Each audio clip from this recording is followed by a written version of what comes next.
The ceiling blurred into view. It was hot. There was a thin layer of moist sweat on me. The voices of the cicadas permeating my room were somehow grating to my head. Today's not Sunday, is it? I remember today was a weekday and quickly brought myself to consciousness. Then finally I leaped out of bed. The clock read a little before 10. Actually, it's Saturday today I'm recording this, is it? Yeah, this will be technically uploaded on a Sunday, technically. When the clock read a little before 10, I was totally late. When I wandered downstairs, my mum would get mad at me. There was nothing I could do though. After reviewing the schedule for the school day for a moment, I suddenly rearranged the stuff in my bag. I hurriedly got dressed and went down the stairs. There was no sign of my parents anyway.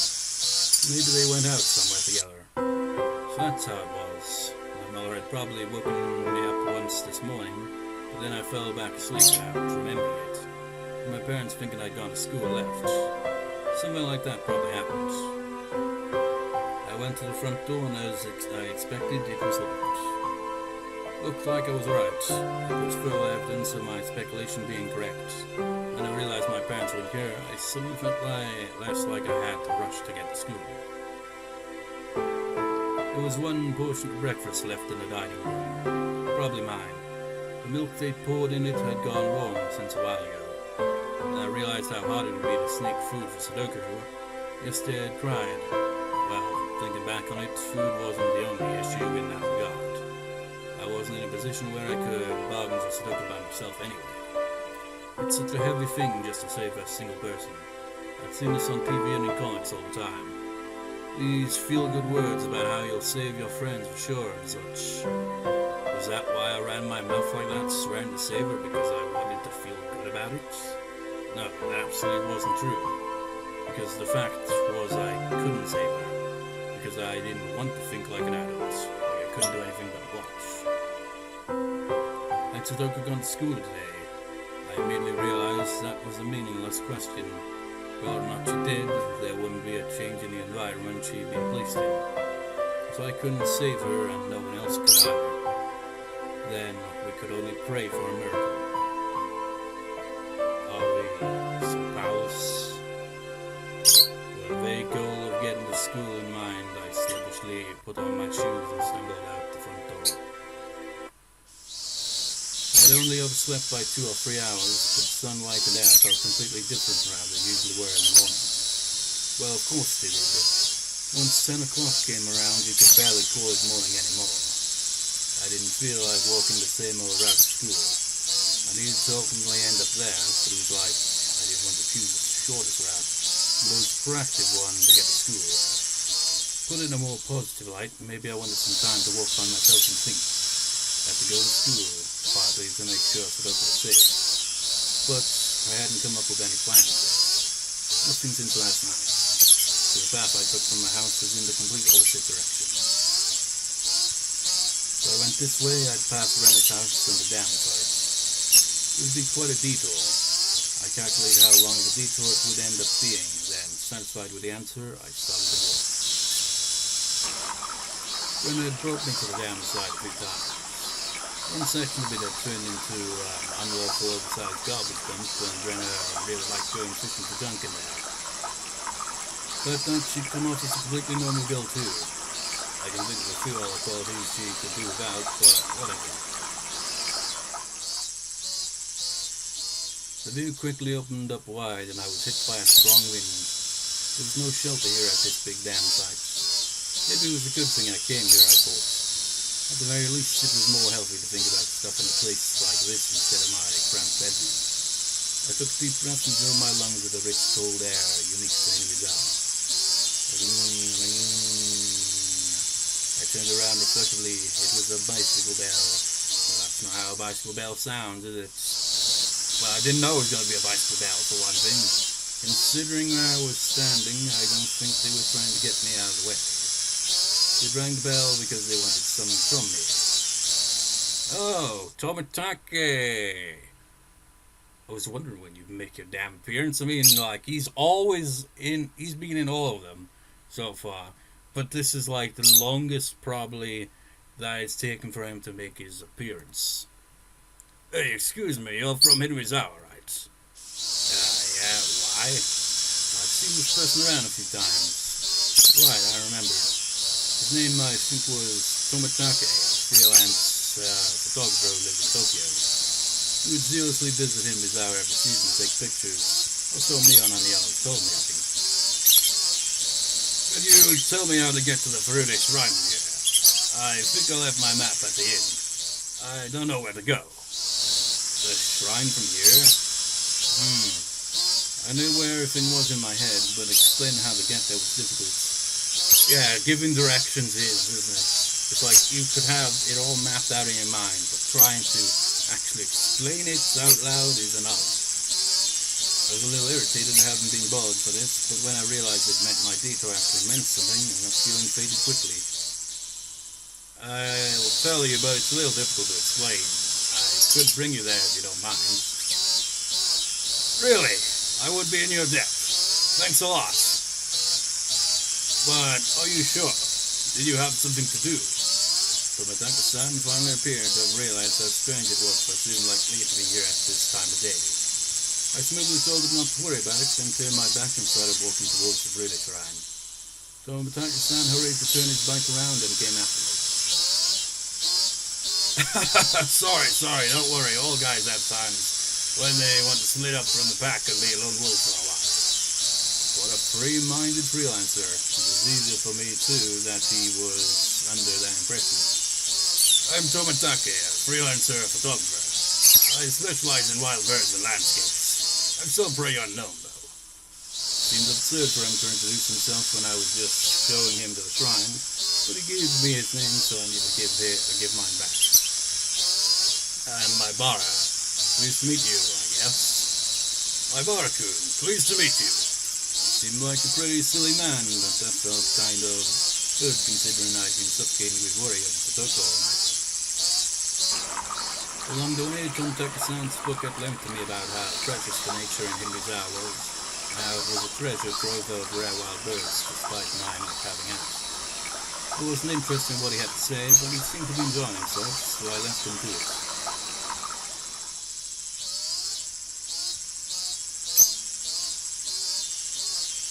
These steps will take you up to the shrine grounds. Thank you. You really helped me out. I think I'm a little late. As Tomitake-san mumbled to himself, he left his bicycle nearby and started to climb the stairs quickly. I didn't have a watch, but as far as my internal clock suggests, it was a little late in the morning. School wasn't very far from here.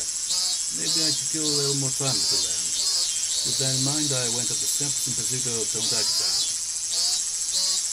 When I reached the top of the long staircase, I arrived at the wide-open shrine grounds that were too grand looking for this tiny village. Tomitake-san. Oh, there he is. Looks like he was supposed to be meeting someone here. Then he got lost and ended up being late. He was bound for a lady who must have been the person he was meeting. That lady, I knew her. Oh, is that you, Maibara-kun? Hello there. Are you off from school today? What? Oh, Maibara-kun, you followed me. I wasn't really planning to. I just wanted to kill some time. Oh my, arriving at work late like an executive, how refined. You certainly are famous taking the time to look like a big shot. What was I, a celebrity? Well, she did say my name out of nowhere anyway. I was oddly concerned about what she meant by things. Oh, you still can't remember my name. This is Mio Takano-san. She works at the village clinic. Maibara-kun, you seem healthy, so you probably haven't been at the hospital much, have you?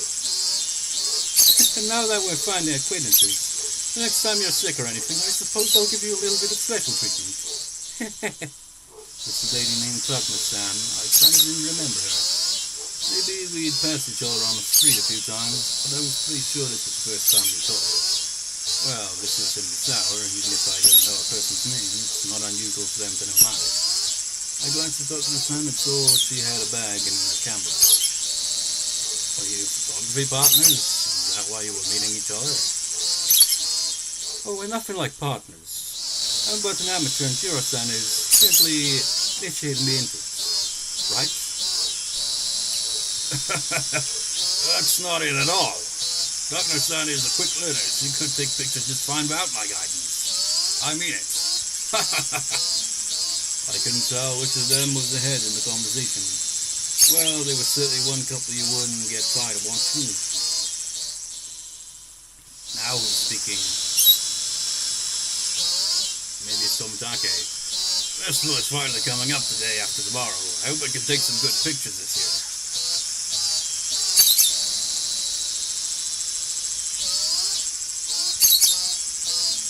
Maybe it's, I don't know, I could have mushed them the wrong way around or wherever.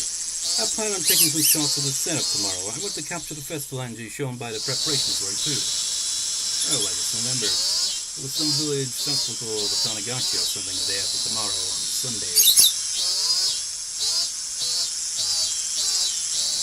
They hold a service rally. Maybe that's, yeah, it's probably Keiichi.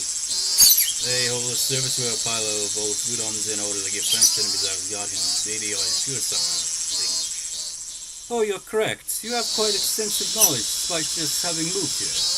Yes, it is a festival to give thanks to Oyashiro-Sama. Takano-san smiled somehow meaningfully, but didn't tell me what part of the festival to thank Oyashiro-Sama needs to be laughed at. Cryptic as ever, Takano-san. But I do wonder what will happen this year. You know what they say, if it happens twice, it will happen the third time. And it's already happened 4 times. I think there's less evidence that it won't happen the 5th time, don't you think? I knew what they meant by their whispered exchange. On the day of Tatarigoroshi, a freak death always occurs, which people call Oyashiro-Sama's curse. And his disappearance occurs what people call being deemed away, aka Onikakushi. These strange events had happened 4 years running, and Tatarigoroshi rapidly approached the day after tomorrow, March the 5th. Oyashiro-Sama puts a curse on enemies of the village, eh? If it does happen this year, I wonder who will find themselves at gunpoint. Oh, and I always come here to pray and donate money whenever I visit. It won't be me for sure. Oh, is that so? They say that Oyashiro-Sama has been especially harsh on outsiders recently. Higurashi may have only just moved in, but he's a proper member of Higurashi. But you, Jiro-san, are a stranger who only comes once a year. I wonder, will he let you go this year? That's harsh.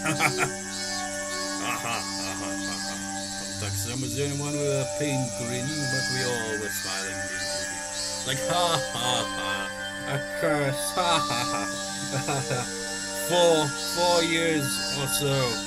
4 years every year someone dies and another goes missing. Ha ha. That's something to laugh about, isn't it? Not really. Oyashiro-Sama, the one who used the curse to kill people involved in the dam construction project, one after the next. He killed the dam construction manager, killed Satoko's parents for supporting it, and the next year he even killed her aunt. Wait, could I have been wrong? I remember writing in the description something like, the previous, this is probably going to end up getting split into 2 parts, but in the previous recording, in the video description, put it describing the tip as from the previous year. Was it 2 years back instead of 1? Because one of the incidents involved Rika's parents as well. And he's clearly skipped over that one, because there's 4 incidents in total, isn't it? I think it went this one was the first, I think this was the second. I think Rika's parents were the one in between, and then it was this one. I think. The demoning away was part of that curse, then you could add Satoshi to the list of victims. As I thought about it, I realized that in the serial freak death incidents, the overwhelming majority had the last name Hojo.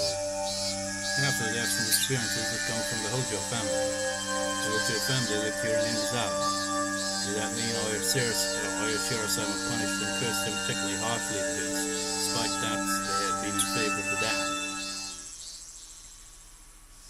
A you heard the news that Satoko's uncle returns? Takano-san, who had been enjoying a few words with Tomitake-san, was caught unawares by my sudden inquiry. Oh, I'm sorry. What was that? Satoko's parents were killed by the curse and her aunt too. So I was wondering if you went in order, her uncle would be next. Her aunt had a miserable death from the curse last year, and her uncle let his fear take over and fled into town, right? Oyashiro-Sama doesn't allow people to try and abandon the village, does he? I hadn't intended to be quite this persistent. For those words, they just flowed out of my mouth without me thinking about it. Basically, Keiichi is thinking of the scenario is like, well, it's like really just like creepy and tragic with like the deaths on the festival, but he's thinking to himself, it's like, oh, maybe that bastard uncle of Satoko, maybe he could be one of them for this one. Right. But if sure some curse. I didn't believe in something so unrealistic, of course, but the fact was that every year unfortunate accidents and incidents happened to enemies of the village. Like Takano-san said just now, it had happened 4 times. No one could say there wouldn't be a 5th. That's an interesting suggestion. It is true that if you look at those factoids in previous years, those named Hojo come up quite frequently. Given how long it's gone on for, her uncle being the one to die or disappear this year isn't out of the question. Not again, Takano-san. Don't laugh about it. It could really happen. I'm sorry, but Oyashiro-Sama's curse is my life's work. Takano-san gave off a mysterious, somehow intellectual impression. Her life's work was mysterious in its own right.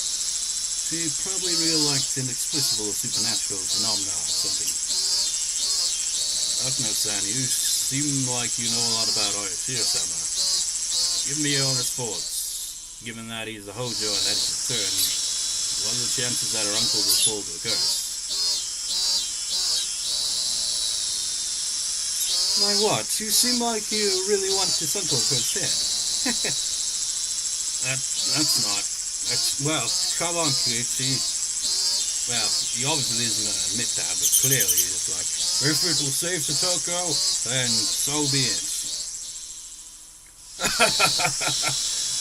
I wonder. It all depends on the whims of God. Hyparo-kun, do you know the true identity of Santa Claus? Huh? I got a strange question all of a sudden and I couldn't immediately answer it. What, you don't know? It's your daddy. The daddy's in everyone's family. What? That's what he meant? Well, of course. Everything ultimately comes down to humans in the end. After all, humans are the only ones living in the world. What? That's an odd thing to say. After all, humans are the only ones living in the world. No, we aren't the only ones living in the world. What kind of sentence is that? All strange things should be explainable in terms of human actions. You never know, man. Maybe a raccoon comes in the night and delivers presents. Now that's absurd. But in this scenario, fair enough. It's like people in the comments, if there were comments, like, you ruined it for me. Santa's still real to me, damn it. I can't remember when I figured out like that it was essentially just my dad back in the day. I think it was because like I actually saw him actually putting the stuff there. Just like, I suppose it'd be really hard to actually do that and like keep your like kids convinced that Santa is real for too long, I suppose, isn't it? Same with the tooth fairy and shit like that. I mean, the only way you'd be able to really do that is if you had a kid who's a heavy sleeper, I suppose. And even then, they could wake up when you put the presents down. I felt like I put this somewhat strangely, but Takano-san was not as satisfied with that reply as I might have guessed. Oh, it's impressive that you caught on to that at such a young age. You're right. Strange things that happen in the world of man are all caused by man for his own benefit. Hyparo-kun, I'll ask you again then. This time not Santa Claus, but Oyashiro-Sama. Why are these just like, weren't they like that? It's like, oh, all strange things in the world, oh, it's all down to people doing shit. Oh, it's not. Could easily be other animals. I mean, like, I don't know. It just seems like such an odd wording to me. It's like I mean, with that in mind, you might as well say, like, you find shit on your lawn, and it's like, this is the work of humans. No, it's the work of a dog. Or a cat, or any animal that shits, really. Depends on what the shit looks like, I suppose. Do you know anything about who Oyashiro-Sama is? Takano-san took a step towards me and gazed into my eyes as she asked. Santa Claus is really the parents of every family's children. You never know, they could be, like, more creative and, like, get another relative to put on the suit. I don't know. If lionizing that legend was a corporate tactic to try and profit during Christmas sales, then what was Oyashiro-Sama really? Oh, didn't you already say there are only humans in this world? There aren't just humans in this world. That wording's bugging me. It's like, all other animals, they don't even exist. It's all humans. Everything can be explained by human actions, right? Hi, Maruku. Keep this to yourself, okay? This string of freak deaths incidents attributed to Oyashiro-Sama's curse. Takano-san's view is that they may be premeditated homicides performed by the people of Inamizawa based on some kind of ceremony. No, don't misunderstand me. My life's work is to research teachings, thoughts, and cultures from the viewpoint of folklorism. I don't really care at all about who the culprit really is. Just keep that in mind, please. I could tell at least that she was saying some crazy stuff. If I were to liken her statement to a meal, it would be sort of like she just tried to stuff a whole plate of duck into my mouth and now I couldn't say anything. A whole plate of duck? I've never had duck before. But I'm just picturing like an entire full-on duck. I mean, what does it look like? Is it like how like turkey or chicken would look like?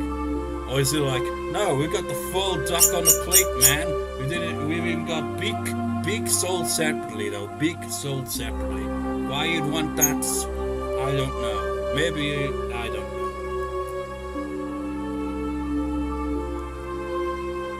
To understand that in the first place, you have to go all the way back to ancient times, when Inamizawa was called Onikafuchi, or the Demon's Abyss.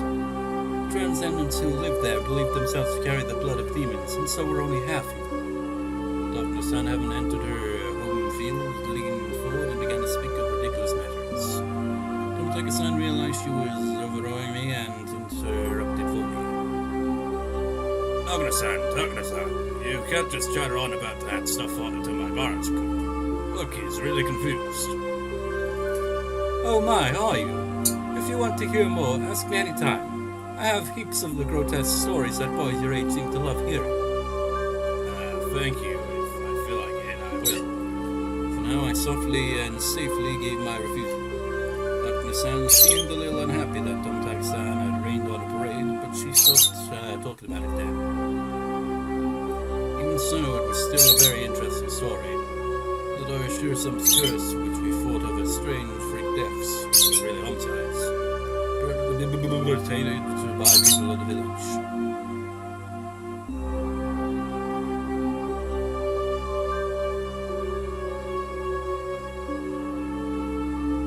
Who's speaking? Okay, maybe it's Keiichi then. Well, I mean, if you thought about it logically, it would have to be. People wouldn't be dying because of Curtis. Someone's obviously killing people and making it look like one. Indeed, as for who that is, it might be safer not to try and find out. You seem like you know, Takano-san. You may not have proof, but you seem like you believe it. Oh my, why do you think that? I just felt it vaguely. It didn't seem like her extreme passion for this research could be explained just by these things being taboo or being safe and easy. This person loved walking through the profound, forbidden abyss of risks and taboos. You know what? I've been reading a bit of H.P. Lovecraft. I'd read a bit of H.P. Lovecraft maybe a month or two ago. But I've been reading it again. What did I read? The Case of Charles Dexter Ward. Yeah, that was the name of it. It's a a very long story as far as H.P. Lovecraft goes, but it was pretty good. And what else did I read? I read The Color from Outer Space, or whatever it's called. That one was pretty good as well. A little shorter than the other one, but still a bit lengthy-ish. Pretty good. I think I read The Call of Cthulhu ages ago, but I'm gonna read that again regardless, because that was a pretty good one as well. And I just like, the reason I bring that is, imagine Takano in one of those stories. Just like, you know how people go mad when they see these like eldritch abominations, just like, I cannot, no. Although honestly, most of the time it's just like, you know, look at Cthulhu for example. We actually have like an image of him. We can actually describe how he looks. While there are some other ones they just like, you can't comprehend it. Like The Color Out of Space, that's one that's like, I remember reading the Wikipedia page on that one. Apparently when he wrote it, he was like, because he was dissatisfied by how people were portraying aliens in fiction as like more humanoid. And I agree with that. It's kind of like, why is it that all aliens have a humanoid body? They may look alien, but they're, you know, not quite as alien as you'd think. You'd think they'd be a bit different there. I mean, H.P. Lovecraft has a lot of tentacles, blob shit, which is kind of like, you know, like, surely there'd be more variety than that. But still, the fact that he like was like, you know what, gonna make something that is truly alien here, just like, can't even describe it, because it's just like, you just got this light, this colourful light of sorts, and you can't really fully describe it. It's barely comprehensible. It is truly alien, you know. Anyway, where was I rambling on about? Well, essentially, imagine Takano in one of those stories. Would she go mad from the revelation of these aliens, or would she be like fascinated and be like, oh, it's beautiful? Let's leave it at that, my bargain. I just helped you escape, and now you're trying to talk about Oyashiro-Sama again. I wanted to take a nice walk while it was still cool. Tomitake seemed a little disappointed not to be able to go on a date he'd planned, since I had brought up a weird topic. But right now, there was something I wanted to ask, just for a little bit. And was, well, Satoko's uncle will be chosen for the curses here. If he was, then a miracle would happen just like last year. A terrible incident would happen again, but it would release Satoko from our unfortunate circumstances once more. Well, I do have a few suspicions as to the kind of people who would probably become involved, of course. It's a natural, inevitable conclusion for anyone who's researched the history of Oyashiro village. Who do you mean? What would I do if I knew? I asked that question to the other me deep inside, but got no reply. How enthusiastic? What would you do if you knew? Nothing really. If you found out, you might get into danger yourself, you know. Maybe the 5th year's curse would be you. Darkness then toyed with Taboo, gave a devilish satisfied smile, as though nothing in the world would be more amusing. She was probably trying to tease me, but I didn't feel like going along for a little game on it. You like to talk pretty big, but you don't really know yourself, do you, Takano-san? I felt a tinge of irritation at Takano-san's roundabout way of speaking. Those emotions keep my mouth like water flowing through a strainer. Even I was surprised how directly I had spoken out about what I felt. Of course, I wasn't the only one taken aback. Oh my, you're something. You may be just a boy, but you can still provoke people. So unexpectedly rugged. I don't dislike people like that, you know. But my son's tongue poked out of her mouth, and I was convinced that it was long, thin, and split in the middle like a snake. Alright, I'll tell you then. You have to promise me 3 things first. 1, not to regret it, no matter what I tell you. 2, not to tell it to anyone. 3, not to tell anyone I told you. Wouldn't the second one apply to the third? I gulped firmly and nodded. Tomitake-san made an exaggerated expression of distress, gave a dry, vague smile, and lit a cigarette. Please tell me who's putting this curse on people. Who is it? Who's the sign who gets cursed? After I said that, I finally realized why I wanted to know. I was gonna make a cliffhanger, but you're giving us a cliffhanger here? Higurashi when they cry. Serious? Then he goes straight back into the sea. Who knows? Many of my classmates were playing freely in the schoolyard. They completely skipped on what was told to him there, it seems. A few of them had just run out of the school building after putting on their shoes and tapping their toes to the ground. Looked like they had just finished eating lunch. From a time manipulating standpoint, so I guess I succeeded.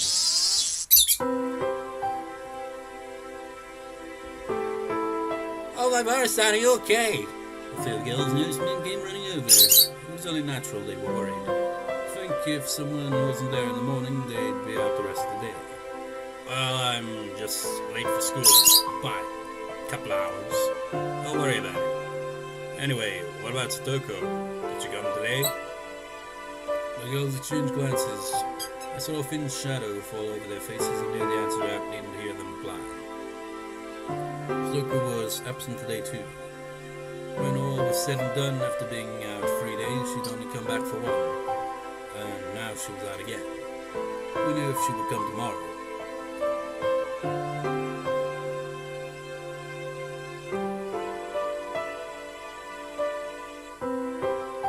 It's probably them talking then. Yeah, but the teacher said she got a phone call from Satoko-chan. She said she had a cold. She had sensei said everyone should make sure to rinse their mouths out really well. Wait a minute, Chie-sensei. That's a little too thick-headed, don't you think? You're a teacher, aren't you? Why can't you be more sensitive and catch on to the fact that your people are sending out an SOS? But even if you did, there was nothing we could hope for. The most she could do was a home visitation. She didn't have any right to take stock from her uncle in safety. No matter the result, it would end up just like public agencies with a wait-and-see attitude. It would just piss Satoko's uncle off and her suffering would only grow deeper. Then wasn't saying she had a cold the best option? She's right. Be careful not to catch a cold, guy. You can go now. There's still plenty of time left at lunch break. The girls are suddenly scuttled into the schoolyard. Okay, Chico.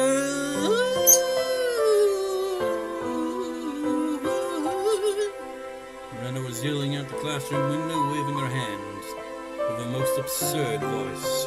A moment later, Mio and Rika-chan poked their heads out too. We were very worried that even you would be absent today. I stumbled over the freaking Rika voice there. I can notice you don't seem sick. You look pretty okay.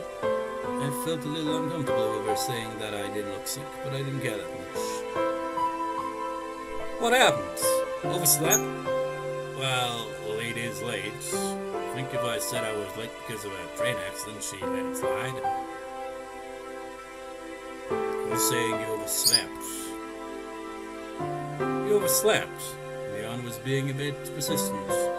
Was she going to put on her club president cap and scold me for being late? Well, maybe she didn't have it in for me, so I briefly stated that she was right. There's still more bento. I've run it up. Without Keiichi here, we wouldn't have any fun. Couldn't have any fun, I mean. Stoker's still absent, huh? Even Rena, feigning cheerfulness, couldn't stand to hear that, and her face darkened. She called this morning. Apparently she said her cold came back and she was staying home again. She said it might go on for a while too. She must be sad, so we were all talking about going to visit. What are you saying, Rika-chan? Not pleased with Rika-chan wearing a wide smile as though it was a happy occasion, I threw cold water on her. We know best for all she doesn't have a cold, don't we? Don't ever tell a fib like that again, even as a joke. I'll get mad next time. Oh, like, getting annoyed enough to throw water in someone's face doesn't show that you just got mad. Rika-chan further looked down and mumbled an apology. It's not just you, Keiichi. It's hard for everyone. I know I'm not the only one worrying, but none of us can do anything either, can we? That's true, but... I got the feeling I would cause another fight if this exchange went on. So I apologize first. Sorry, so forget about what I just said. Thought for everyone, right? Right. Must be. It was at least clear, however, that I was the only one who had worried so much about rescuing her. Oh, it's all you, Keiichi. It's not like they're worried too. It's like when he was like talking to Oyashiro. He's like, I mean, sure, he's worried about her, but he's kind of like, would that count as arrogance? He's being all like, kind of like, no, I'm the only one who could possibly save her because I'm the one who worries the most. Just like, Keiichi, man, they're all worried about her. Don't make it all about you. Usually clear, blah, blah, blah. At the very least, everyone else probably got the normal amount of sleep last night. Probably had good dreams too. They definitely hadn't stayed up all night singing so desperately. No, it might not be what you want to hear right after you get to school. But you were late today, Kei-chan. Did it have something to do with Satoko being absent? Huh? Leon, what are you talking about? What is she talking about, I suppose?